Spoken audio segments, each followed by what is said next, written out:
اللہ رب العالمین والصلاة والسلام علی سید الانبیاء والمرسلین اما بعد فاعوذ باللہ من الشیطان الرجیم بسم اللہ الرحمن الرحیم یمحق اللہ الربا ویربی الصدقات واللہ لا يحب كل کفار اثیم ان الذين آمنوا وعملوا الصالحات وأقاموا الصلاة وآتوا الزكاة لهم أجرهم عند ربهم ولا خوف عليهم ولا هم يحزنون صدق الله العظيم۔ احباب دی وقار، آج ہمیں سورہ بقرہ کی آیت نمبر 276 اور آیت نمبر 277 پڑھنے کی سعادت حاصل ہو رہی ہے۔ ان آیات میں بھی مالک لم یزل نے سود کے متعلق کچھ ارشاد فرمایا ہے کہ اللہ جل شانہ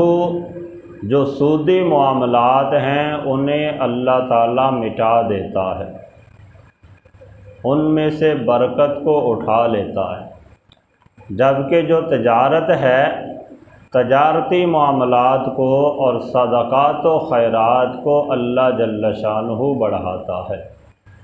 پھر اگلی آیت مقدسہ میں یہ تنبیہ فرمائی کہ جتنے بھی لوگ مومن ہیں، صالح اعمال کرنے والے، نماز ادا کرنے والے، زکوٰۃ ادا کرنے والے ہیں، انہیں اللہ کی بارگاہ میں ان کے اچھے اعمال کا اجر ملے گا۔ ارشاد فرمائے یمحق اللہ الربا ویربی الصدقات، اللہ سود کو مٹاتا ہے اور صدقات کو بڑھاتا ہے۔ واللہ لا يحب كل کفار اثیم، اور اللہ کسی ناشکر گناہ گار کو پسند نہیں کرتا۔ ان الذین آمنوا وعملوا الصالحات، بے شک جو لوگ ایمان لائے اور انہوں نے صالح اعمال کیے، اچھے اعمال کیے، وَأَقَامُوا الصَّلَاةَ وَآتَوُا الزَّكَاةَ، اور نماز قائم کرتے رہے اور زکوٰۃ ادا کرتے رہے، لَهُمْ أَجْرُهُمْ عِنْدَ رَبِّهِمْ، ان کے لیے ان کے رب کے پاس اجر ہے، ولا خوف علیہم ولا هم یحزنون، اور ان پر نہ کوئی خوف ہوگا اور نہ ہی وہ غمگین ہوں گے۔ تو احباب دی وقار، جو دوسری آیہ بینہ آج کے ہمارے درس کی ہے، اس کا مفہوم بالکل واضح ہے۔ اس میں مومنین کو تنبیہ کی بیان کی گئی اور مطلقاً یہ ارشاد فرمایا گیا کہ جو بھی بندہ مومن ہے، اگر وہ اچھے اعمال کرے، نماز قائم کرتا رہے، زکوٰۃ ادا کرتا رہے، تو اللہ کی بارگاہ میں اس کے لیے ان تمام اعمال پر اجر ہوگا، اور ایسے لوگوں کو میدان محشر میں کسی قسم کا خوف اور غم نہیں ہوگا۔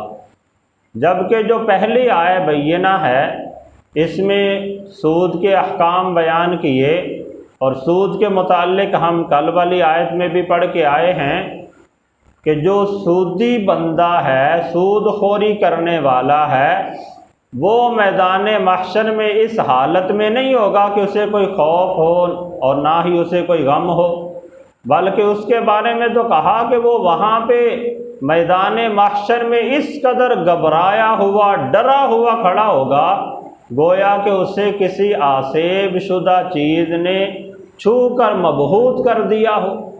تو جو سود خور ہے وہ میدان محشر میں گھبرائے گا، ڈرے گا، سیدھا کھڑا بھی نہیں ہو سکے گا، لیکن جو سود خور نہیں بلکہ کامل مومن ہے، اچھے اعمال کرتا ہے، اس کے بارے میں اللہ نے ارشاد فرمایا کہ اس سے نہ تو کوئی خوف ہوگا اور نہ ہی وہ غمگین ہوگا۔ تو احباب دی وقار، اللہ جل شانہ نے جو ارشاد فرمایا یمحق اللہ الربا ویربی الصدقات، کہ اللہ سود کو مٹاتا ہے اور صدقات کو بڑھاتا ہے، اس سے کیا مراد؟ اگر ہم ظاہری اعتبار سے دیکھیں تو ظاہراً تو ایسے ہی ہوتا ہے کہ عام طور پہ جب بندہ سودی کاروبار کرتا ہے، سودی معاملات کرتا ہے، تو اس کا مال دن بدن بڑھتا ہے اور ظاہراً بھی نظر آتا ہے کہ مال بڑھ رہا ہے۔ اور جب بندہ زکوٰۃ ادا کرتا ہے، صدقات و خیرات ادا کرتا ہے، تو ظاہری طور پہ تو اس کا مال کم ہو رہا ہے کہ اگر اس کے پاس 1,00,000 روپے ہے، اس نے 2,500 روپے اس میں سے زکوٰۃ ادا کر دی، تو اب باقی تو اس کے پاس پیسے کم ہو جائیں گے۔ لیکن اللہ جل شانہ نے ارشاد فرمایا کہ اللہ تعالیٰ سود کو مٹاتا ہے اور صدقات کو بڑھاتا ہے۔ ایک اور آیت بینہ جو کہ سورہ روم کے اندر موجود ہے، اس میں بھی اس کا ہمیں تھوڑا سا مفہوم ملتا ہے۔ اللہ جل شانہ نے ارشاد فرمایا وَمَا آتَيْتُم مِّن رِّبًا لِّيَرْبُوَ فِي أَمْوَالِ النَّاسِ فَلَا يَرْبُو عِندَ اللَّهِ، فرمایا جو مال تم سود حاصل کرنے کے لیے دیتے ہو، وہ مال لوگوں کے مال میں شامل ہو کر بڑھتا ہی رہے گا، یعنی ظاہراً تو وہ بڑھتا ہی رہے گا، لیکن ارشاد فرمایا فَلَا يَرْبُو عِندَ اللَّهِ، اللہ کی بارگاہ میں وہ نہیں بڑھتا، اللہ کے نزدیک اس میں کوئی بڑھوتری نہیں ہے، بلکہ ارشاد فرمایا وَمَا آتَيْتُم مِّن زَكَاةٍ تُرِيدُونَ وَجْهَ اللَّهِ فَأُولَٰئِكَ هُمُ الْمُضْعَفُونَ، فرمایا جو مال تم اللہ کی رضا حاصل کرنے کے لیے زکوٰۃ کی مد میں، صدقات کی مد میں خرچ کر دیتے ہو، تو وہ مال بڑھنے والا ہے، اللہ ایسے مال کو بڑھانے والا ہے۔ تو جو بندہ سود کے ذریعے مال حاصل کرتا ہے، وہ حقیقتاً مال اس کا کم ہوتا ہے، یعنی اس مال میں سے برکت اٹھا لی جاتی ہے، اور جو مال بندہ زکوٰۃ کے دور پہ لوگوں کو دیتا ہے، صدقات کے طور پہ دیتا ہے، ظاہراً تو وہ کم ہوتا ہے، لیکن اللہ کی بارگاہ میں وہ بڑھتا چلا جاتا ہے، یعنی اس میں اللہ تعالیٰ برکت پیدا فرما دیتا ہے۔ تو احباب دی وقار، جو سود کے اندر اللہ نے ارشاد فرمایا کہ یمحق اللہ الربا، اللہ تعالیٰ سود کو مٹاتا ہے، اس کے بارے میں مفسرین کرام نے یہ بھی بیان فرمایا کہ مٹانے سے مراد یہ ہے کہ اللہ تعالیٰ سودی کاروبار کرنے والے بندے کی نیکیوں کو مٹا دیتا ہے، اس کی نیکیوں میں کمی کر دیتا ہے۔ تفسیر نعیمی میں مفتی احمد یار خان نعیمی علیہ رحمہ نے اسے بیان کرتے ہوئے ارشاد فرمایا کہ جو بندہ سود خور ہے، سودی غذا کھا کے آیا ہے، سود کے ذریعے کمائے ہوئے پیسے سے کپڑا پہن کے آیا ہے، تو ایسی صورت میں فرمایا کہ وہ نماز ادا کرے گا تو اسے اس کی نماز کا کما حقہ ثواب نہیں ملے گا، بلکہ اس کے ثواب کے اندر کمی ہو جائے گی۔ یہی فرمایا اظہار ہے یمحق اللہ الربا، اللہ سود کو مٹاتا ہے، یعنی جو سود کے ذریعے مال کما کے کھاتا ہے اور لباس پہنتا ہے، پھر وہ لباس پہن کے نماز پڑھنے آتا ہے تو اس کے ثواب میں کمی ہو جاتی۔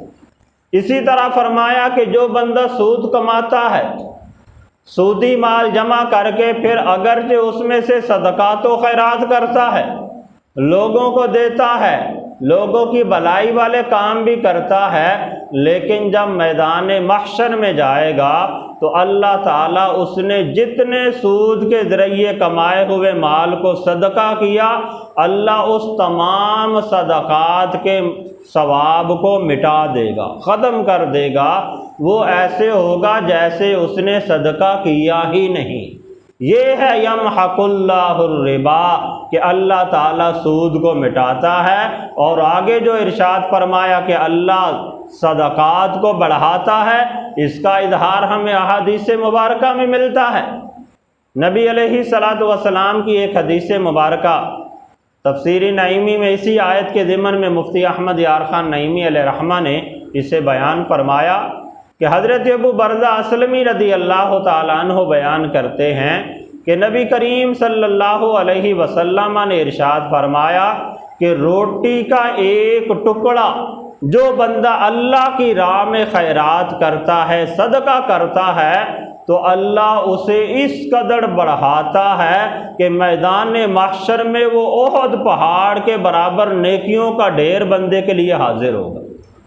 یہ ہے سود کو مٹانا اور صدقات کو بڑھانا، کہ سود کے ذریعے جو بندہ اچھے کام بھی کرے گا اس کا ثواب بھی مٹتا چلا جائے گا، ختم ہوتا چلا جائے گا، جبکہ بندہ رزق حلال میں سے صدقہ کرے گا، زکوٰۃ ادا کرے گا، تو اس کا ثواب رب تعالیٰ بڑھاتا ہی چلا جائے گا۔ اسی طرح ایک روایت یہ بھی بیان کی جاتی ہے، نبی علیہ الصلاۃ والسلام کا فرمان عالی شان، حضور نے ایک مثال دے کے سمجھایا کہ جس طرح تم میں سے کوئی بندہ اپنے بچڑے کی پرورش کرتا ہے تو وہ دن بدن بڑھتا چلا جاتا ہے، بڑا ہوتا چلا جاتا ہے، اور کچھ عرصے کے بعد وہ ایک تندرست و توانا 2 4 5 6 من کا بیل بن جاتا ہے۔ اسی طرح فرمایا اگر کوئی بندہ اللہ کی راہ میں کھجور کی ایک گٹھلی کے برابر صدقہ کرتا ہے تو اللہ تعالیٰ اسی انداز سے اس صدقے کی پرورش فرماتا ہے، اسے بڑھاتا چلا جاتا ہے، یہاں تک کہ جب بندہ میدان محشر میں حاضر ہوگا تو اس کا وہی ایک گٹھلی کے برابر کیا گیا صدقہ و خیرات اس کے نزدیک پہاڑوں کی شکل میں ثواب کے ڈھیروں میں موجود ہوگا۔ وہ احباب دی وقار، یہی ہمیں درس ملتا ہے کہ جو بندہ سودی معاملات کرتا ہے، حرام مال کماتا ہے، تو اس کی وجہ سے بندہ گناہگار ہوتا ہے۔ اس مال میں سے اگرچہ اس نے اچھی جگہ پہ بھی مال خرچ کر دیا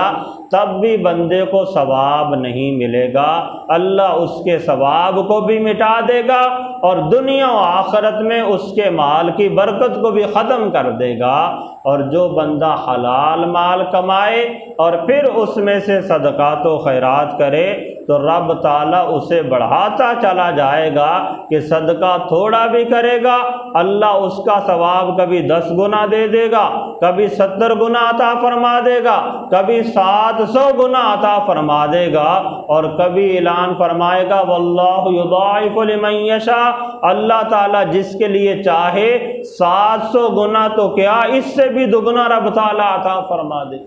تو اللہ تعالیٰ کی بارگاہ میں دعا ہے کہ اللہ تعالیٰ ہمیں سودی معاملات اور جتنے بھی ایسے ذرائع ہیں جس سے بندے کا رزق حرام ہو جاتا ہے ان سے اللہ تعالیٰ ہمیں بچائے، رزق حلال کما کر اسے اللہ کی راہ کی خاطر اچھے کاموں میں اللہ تعالیٰ خرچ کرنے کی توفیق عطا فرمائے۔